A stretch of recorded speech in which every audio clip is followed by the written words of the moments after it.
T.B.Photo X1.5 to FX, and welcome back to another video. Well, we're going to continue our little series here in mid-range zoom lenses for the Nikon F-mount. Yeah, I haven't really said that before, but anyway, we have come up now to the Nikkor AF-Nikkor 20 to 35 millimeter f2.8D lens, and this one is a little bit of a semi-rare gem in the Nikkor lineup of lenses, but we're gonna do a little bit of a recap with a cheat sheet and to see what is what with this lens, the specs of it.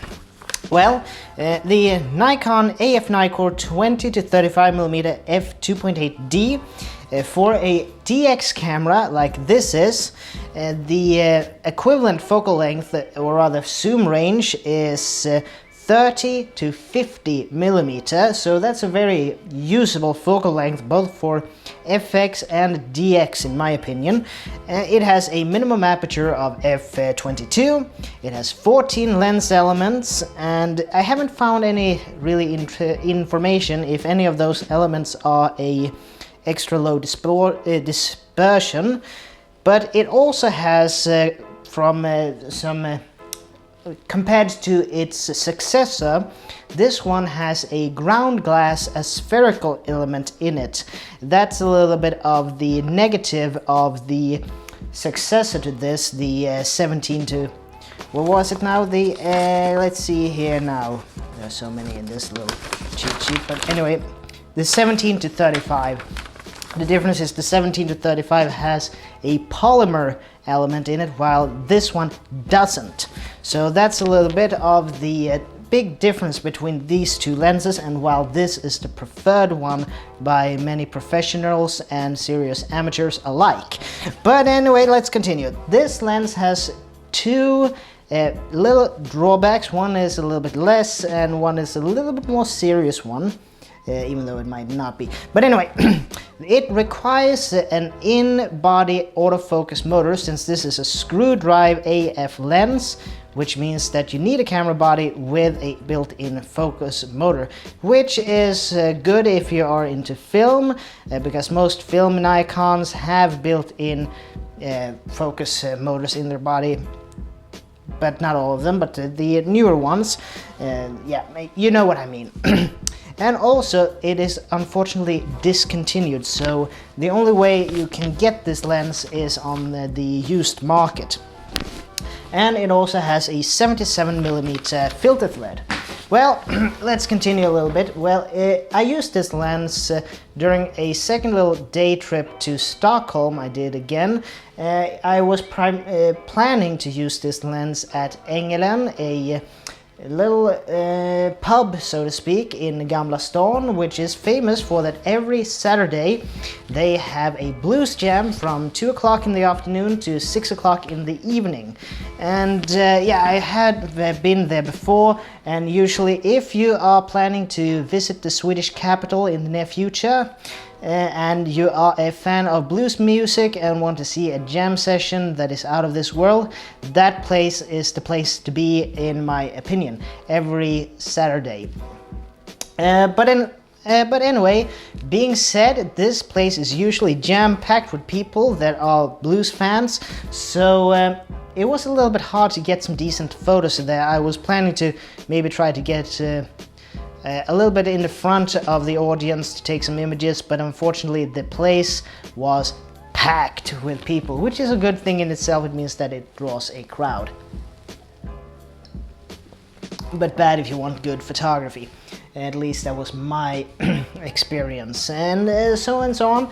But anyway, it became a little bit then street photography, and I'm gonna have some B-roll of it, since the Panasonic action cam was also with me.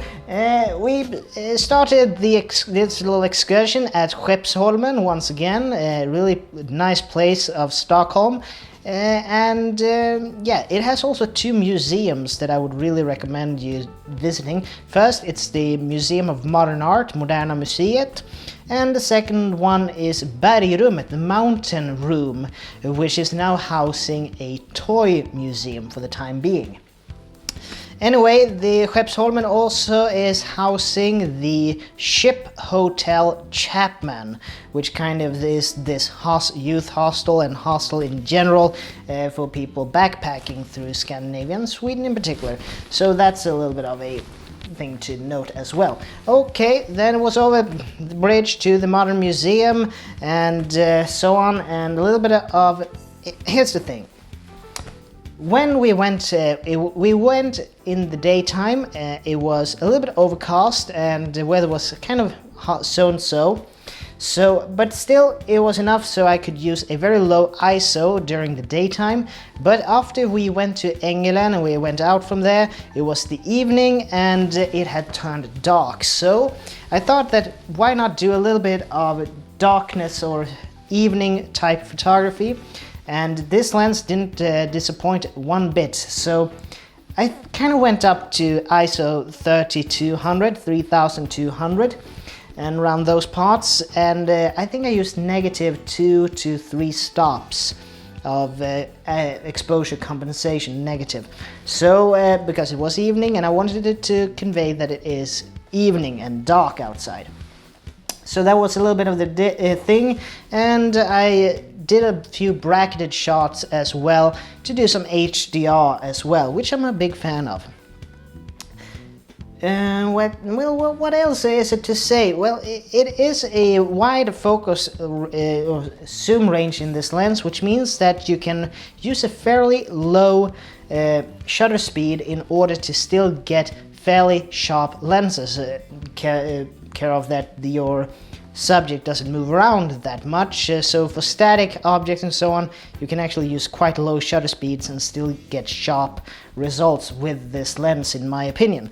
So it is a great lens for a little bit of all. It's a extremely good lens in my opinion, and I think that anybody who is out in out searching for a wide angle zoom lens with a fairly limited zoom range, since it's 20 to 35, it's just basically, what is it,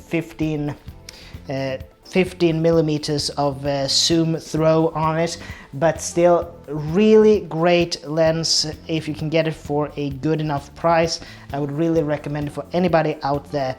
Some people say it's a really great king of street photography, but I would really recommend it for anybody out there who are a little bit of a lens connoisseur. I also, when I did the editing in Lightroom, I didn't see that much of chromatic aberration, and I think it really surprised me with really great results in all the images that I took with it.